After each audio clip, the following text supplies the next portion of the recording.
Hi guys! This is Alejan and welcome back to my YouTube channel. So for today's video, bakit gustong-gusto ng mga amo dito sa Hong Kong yung mga Filipino domestic helper? So, nakakakuha lang talaga ng katulong is yung mga, alam mo yon, may mga bata. Pero yung mga dito, konti lang. Parang mga nasa 300,000 to 400,000 yung Filipino dito sa Hong Kong. Kasama na dyan yung mga driver, hardinero, tapos yung mga skilled, yung iba yung, meron daw ditong fresh milk na paggawaan sa Hong Kong, and mga Pilipino yung mga nagtatrabaho, yung tagapiga ng dede ng baka para lumabas yung gatas. Pero konti lang daw. Karamihan dito is katulong talaga.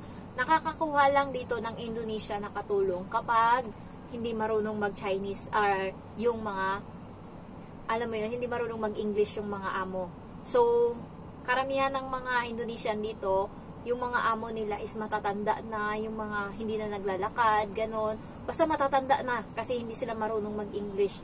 Kaya Indo yung kinukuha nila. Kasi sa Indonesian, nag-aaral sila guys ng 6 months. 6 months para sa language ng Hong Kong. So, nag-aral yung Indo na dito, nung katulong ng parents ng amo kong babae, 6 months, and libre yun lahat ng process nila.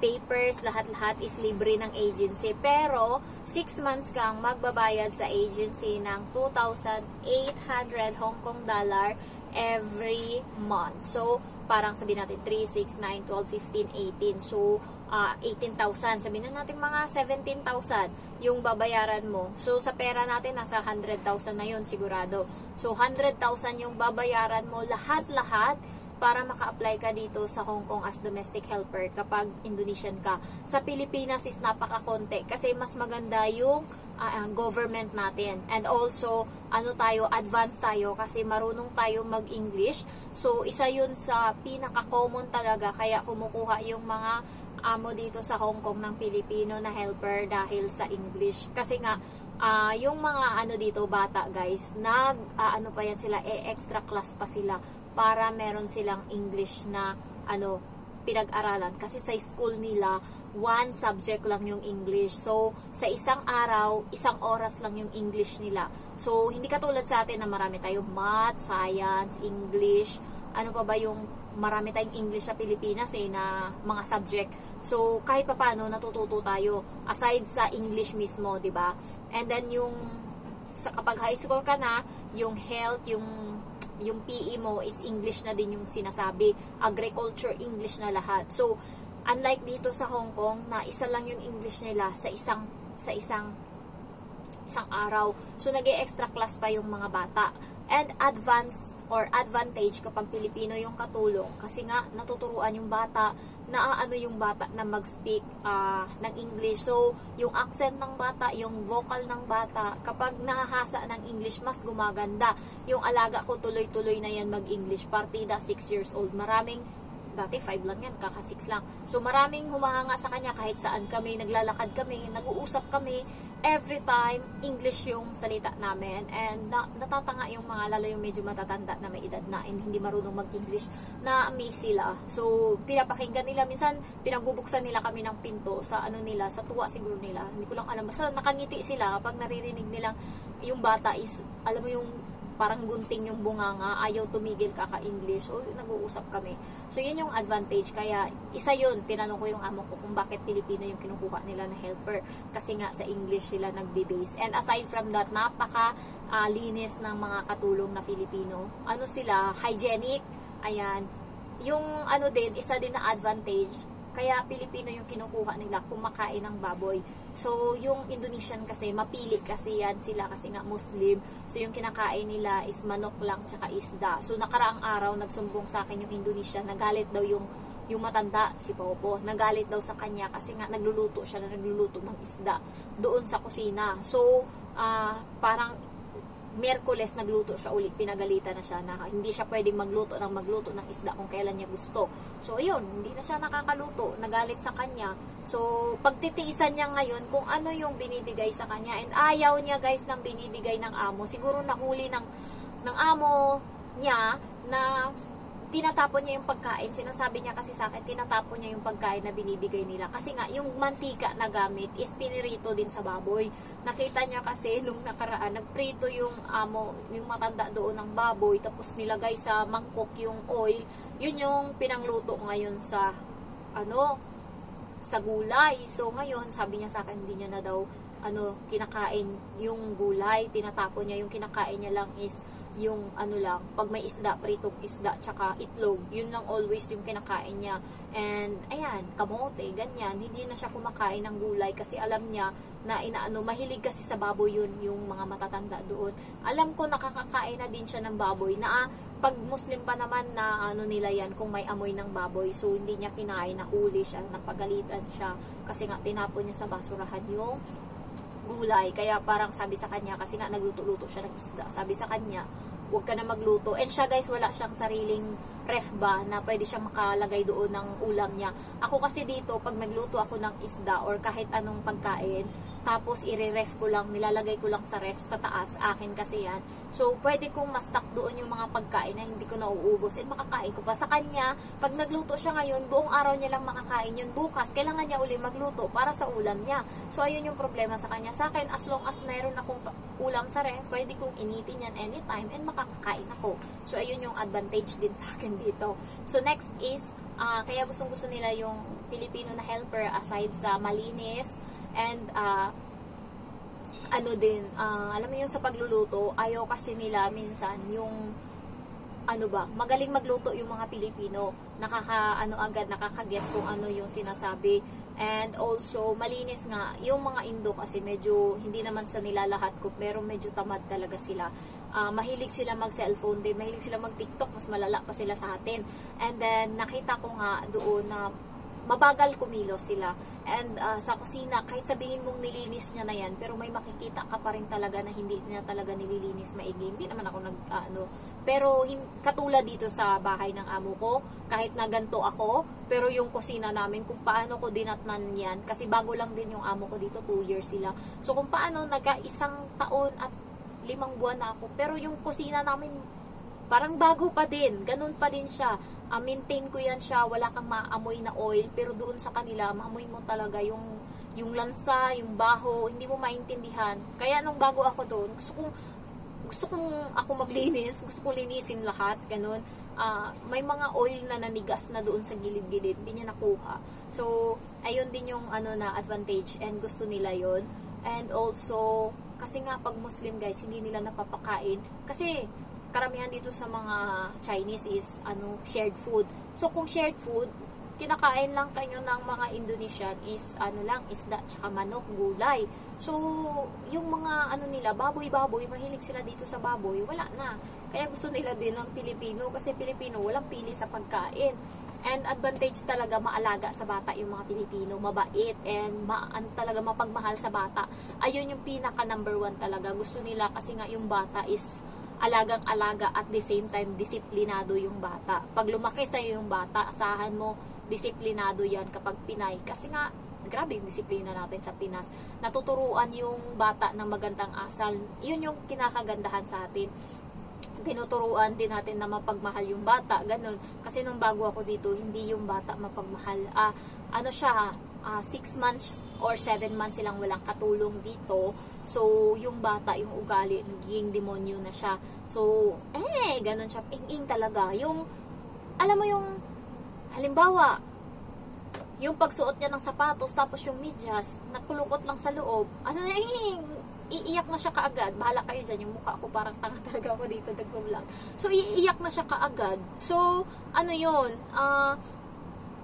parang ing-ing ba? So, nung ako na yung nandito, pinapagalitan ko yan siya. Napakasimpleng bagay niyan. Sabihin mo lang, ginaganon ko yan siya. Kahit nandyan yung amo kong lalaki, yung lalaki nga, nagugulat yan siya. Kahit nandyan siya talaga, pinapakita ko yung ugali ko. Yung lalaki minsan, natutulala na lang yan. Nung nakaraan, sinabihan ko yung bata, tapos nagbago yung boses ko, kasi yung bata, sinipa ako. Tapos, galit na galit talaga ako. Alam mo yung, hanggang pag-uwi niya ng hapon, yung mukha ko talaga ready na. Buong araw akong galit sa kanya. Pagtingin ko sa kanya nung hapon, dati, nagpapakargayan kapag bababa ng bus.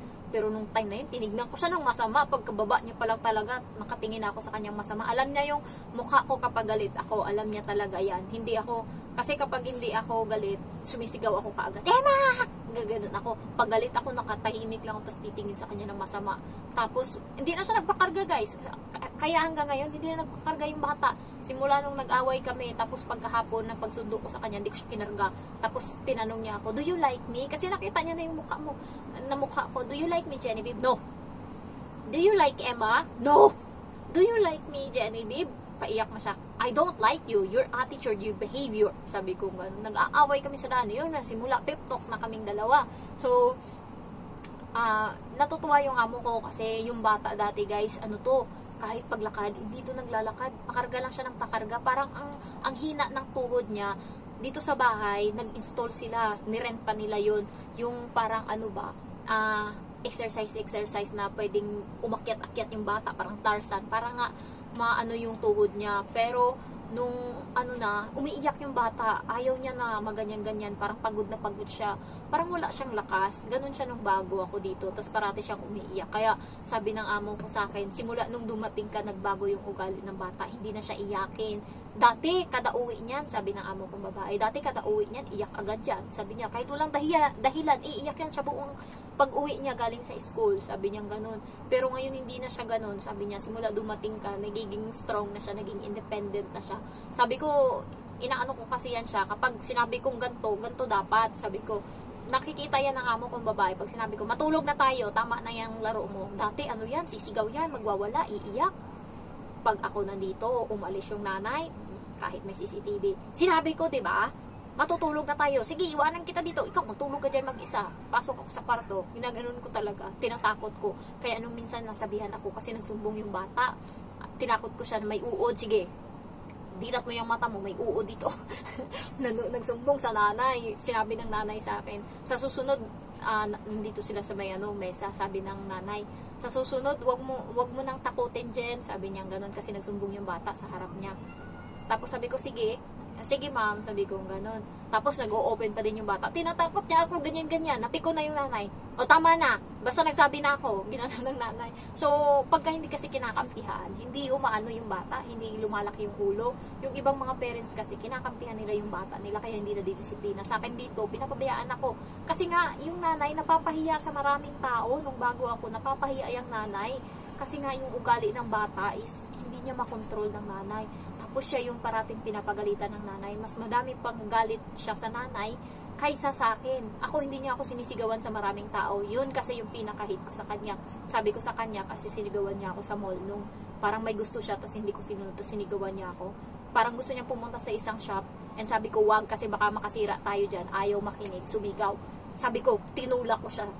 Tapos yung ano kasi, yung mga tao pag sigaw niya, parang nasyak ba sa ugali niya. Tapos tinignan ako, gaga ka. Sabi ko sa kanya, tulak ko siya ganun. Sige, mauna ka doon, umuwi ka doon, mag-isa ka. Sabi ko, iwanan kita. Ginanon ko talaga. Sabi ko, yung ugali mo, hindi ka nahiya. Sumisigaw ka dito, maraming tao. Bahay mo to? Ginanon ko talaga. Tapos simula nun din na siya sumisigaw. Pero yung nanay guys, napahiya niya yan sa school. Kasi sinipa niya yung sipa-sipa siya. Ngayon yung tumalbog, yung tsinelas niya.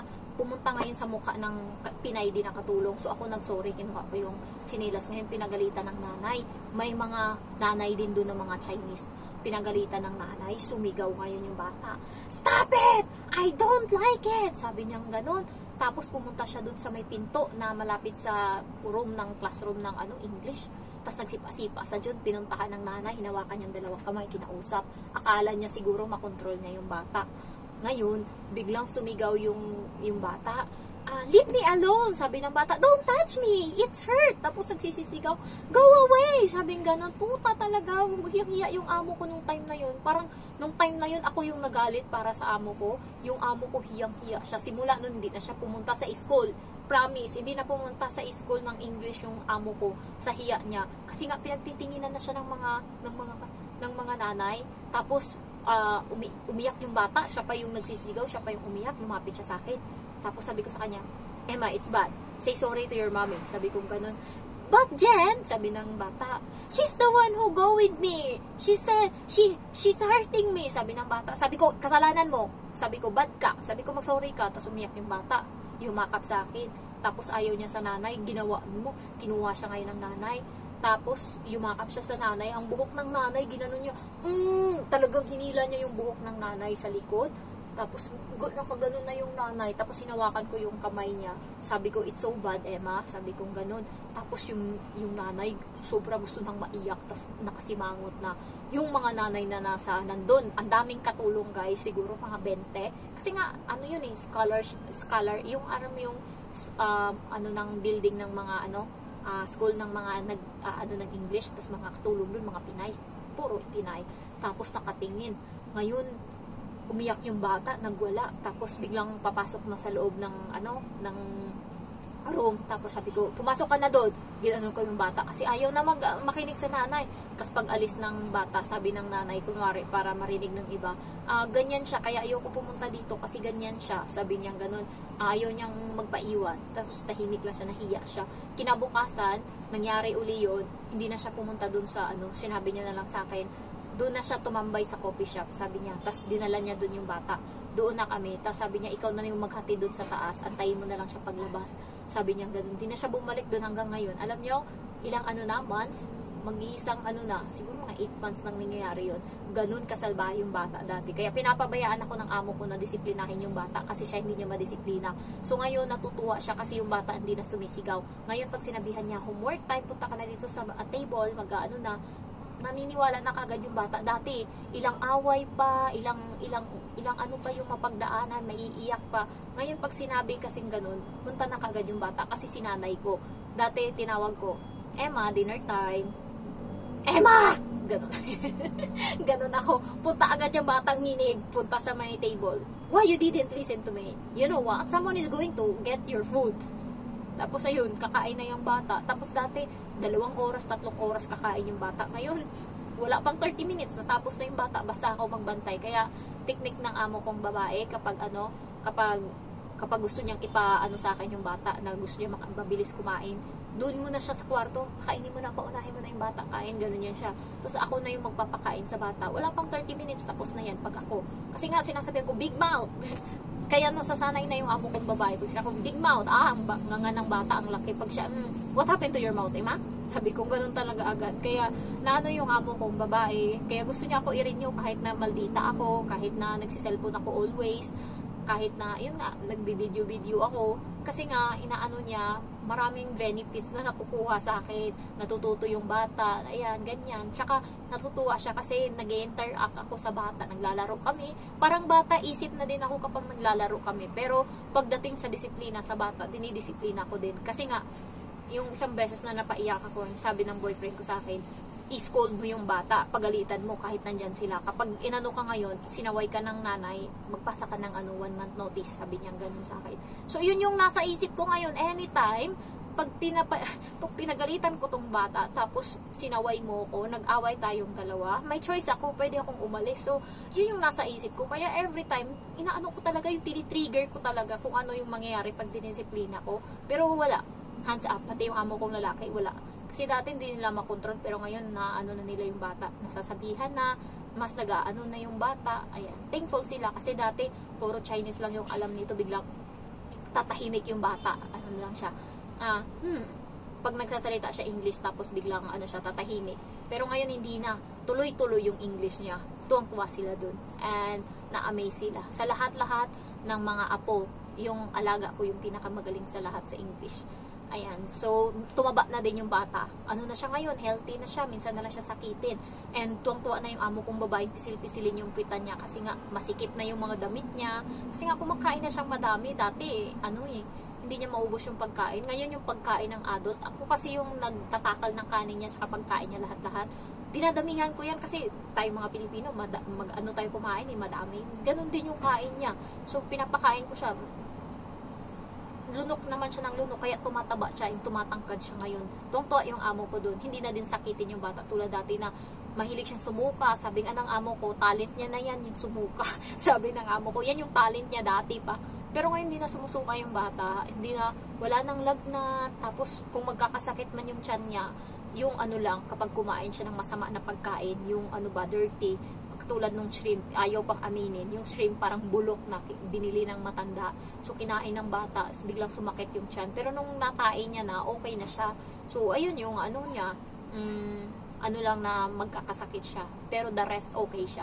So, yun lang guys. Bumawi ako sa inyo ha. Ang dami ng chika ko ngayon. So, dahil hindi ako inaantok and time check, day off ko ngayon, it's 6 in the afternoon. Di pa ako naligo. Para maganda ako. Sabi niyo maganda ako kapag maputi ako, makinis ako. So, ayan, hindi ako naligo. Maya na ako maligo pagka wala na akong lipstick. Kasi lipstick lang naman yung nilagay ko sa mukha ko. Thank you for watching and I love you. Bye-bye.